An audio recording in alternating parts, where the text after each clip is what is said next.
The controversial high-speed rail project is facing more challenges tonight after lawmakers raised concerns about the future plans for the project.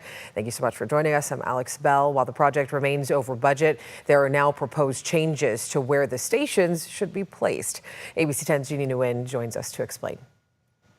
Alex, the potential changes to where the locations of the high-speed rail stations was quietly suggested by the High-Speed Rail Authority, and it has lawmakers saying it lacks transparency. Still, authority officials are committed to seeing this through. Well, this is a disaster. Democratic Senator Catherine Blake Spears referring to the high-speed rail project. I really want this to be successful, and just hearing these things makes it seem like we're proceeding on a wing and a prayer. This week, lawmakers on the Senate Transportation Committee got an update to the controversial high-speed rail project.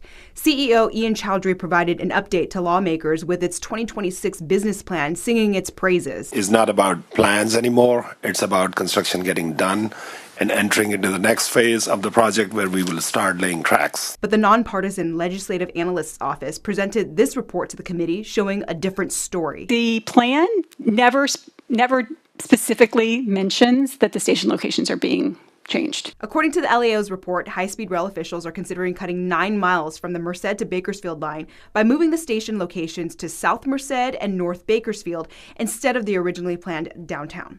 The LAO and High-Speed Rail Authority says this plan could save $14 billion, but Republican Senator Kelly Sayarto argues this wasn't done in a transparent manner. Please quit playing games with our minds here. If you move it, it costs this much and you save $14 billion. If you don't, you have to do all this other stuff and it doesn't save $14 billion.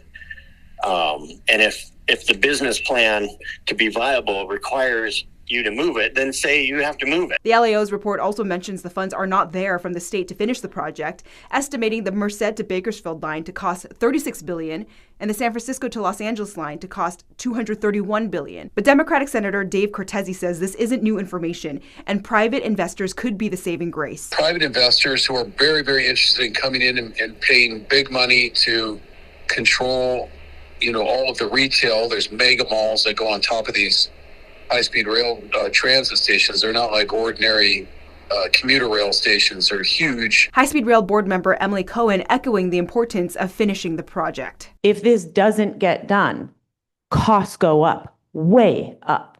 And so we need our elected officials and we need constituents to make noise about how important this is for getting this project done. High-speed rail does not have control over this.